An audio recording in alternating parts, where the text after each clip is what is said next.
بسم اللہ الرحمن الرحیم۔ السلام علیکم ورحمۃ اللہ وبرکاتہ۔ اللہ تبارک و تعالی قرآن مجید فرقان حمید میں ارشاد فرماتا ہے، هنالک دعا زکریا ربہ قال رب هب لی من لدنک ذریۃ طیبہ انک سمیع الدعاء۔ آمنت باللہ صدق اللہ العظیم وصدق رسولہ النبی الکریم الامین۔ ترجمہ کنز العرفان۔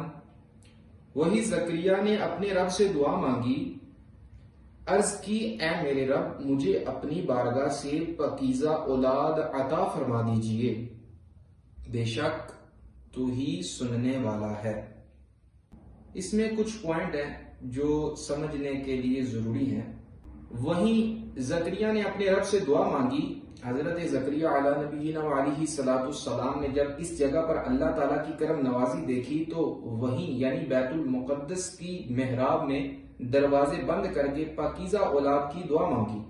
ہنالک دعا زکریا ربہ سے معلوم ہونے والے دعا کے آداب کیا ہیں، آئیے سنتے ہیں۔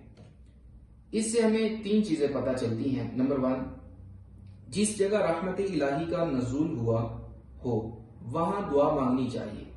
جیسے جس مقام پر حضرت مریم رضی اللہ تعالی عنہا کو غیب سے رزق ملتا تھا، وہیں حضرت زکریا علیہ نبینا علیہ السلام نے دعا مانگی۔ اسی وجہ سے خانہ کعبہ اور تاجدار رسالت صلی اللہ علیہ وسلم کے روضہ اقدس اور مزارات اولیاء پر دعا مانگنے میں زیادہ فائدہ ہے کہ یہ مقامات رحمت الہی کی بارش برسنے کے ہیں۔ نمبر 2، علماء کرام نے اس جگہ کو مقبولیت کے مقامات سے شمار کیا جہاں کسی کی دعا قبول ہوئی ہو، لہذا جہاں اولیاء کرام رحمت اللہ تعالی علیہم کا وجود ہو یا جہاں وہ رہ رہے ہوں وہاں دعا کرنی چاہیے، کیونکہ اولیاء اللہ بکثرت دعا کرتے ہیں اور ان کی دعائیں بھی قبول ہوتی ہیں، تو جہاں وہ رہے ہوں گے وہاں دعائیں ضرور قبول ہوئی ہوں گی۔ نمبر 3، حضرت زکریا علیہ نبینا وعلیہ السلام نے پاکیزہ اولاد کی دعا مانگی۔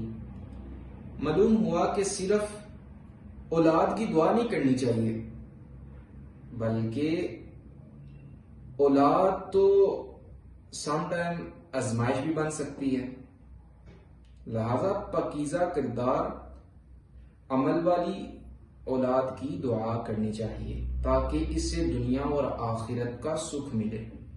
اللہ تبارک و تعالی ہمیں عمل کی توفیق عطا فرمائے۔ جزاک اللہ خیرا۔